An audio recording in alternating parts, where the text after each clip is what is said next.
एक है कि एक आप आर्मी चीफ को एक्सटेंशन देते हैं, राइट। एक है कि सर्विस की एज में 3 साल का आप इजाफा करते हैं। अब मेरे नजदीक कैसी बातें हैं, मैं living aside army chief, right,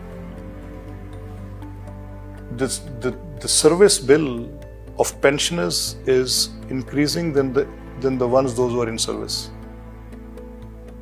62 साल की उम्र किस दौर में हुई, कब हुई, किस लिए हुई, जब लाइफ एक्सपेक्टेंसीज क्या थी, वो कब से इस तरह से आपने रख के छोड़ी। आज की दुनिया में 62 साल की उम्र रख के रिटायर करना और फिर पूरी पूरी पेंशन देना। एक जज आपको पता है कितनी पेंशन लेती? कितनी? 20 लाख के करीब महाना। ये जो जनरल रिटायर होगा कितनी लेगा पता है आपको? कितने? समवेयर जो भी उसकी बेसिक सैलरी है उसके थोड़ा सा ऊपर नीचे रख के लेगा। तो अगर ये 3 साल टू कंट्रीब्यूट करें इन देयर एक्टिव सर्विस तो कितने बिलियंस का आपको पता है इससे फर्क पड़ेगा स्टेट की इकोनॉमी में। तो ये ही बुनियाद है इस सारे मामले की। ये कब का हो जाना चाहिए था।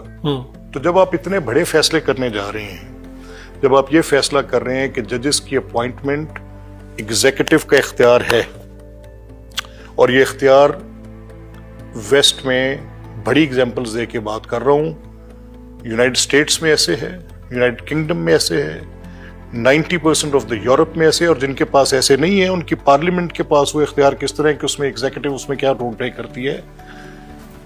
नोबडी कैन बी जज ऑफ देयर ओन कॉज। ये एक बेसिक जजमेंट्स का फैसला आ गया, वो आ गया एक बेसिक स्ट्रक्चर की बुनियाद, ये बुनियादी ढांचे का एक फैसला सुप्रीम कोर्ट ने किसी वक्त में दिया और उसमें ये तशरीह कर दी कि लगाएंगे भी खुद, निकालेंगे भी खुद। बाकी बड़ी बड़ी बातें की उसके अंदर, वो ठीक है, उन बातों के साथ हम मुत्तफिक हैं, उस जजमेंट के उन पहलुओं से मैं कोई एतराज नहीं। उसमें कह दिया जी कि 2A इस्लामी होगा, हाकमियत अल्लाह की होगी, अवाम का ये सिलसिला होगा, पार्लियामेंट का ये होगा, कोर्ट ऐसे होगी, ये बातें होगी, और आखिर में लाकर जो मामला किया वो ये किया कि ये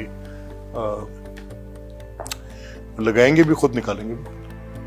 पार्लियामेंट को भी निकाल दो, एग्जीक्यूटिव को भी निकाल दो। तो जब आप इतने बड़े बड़े काम करके दुरुस्तगी कर रही हैं 26वीं तरमीम के, आप जरा मंदरजात में से गुजरे तो सही।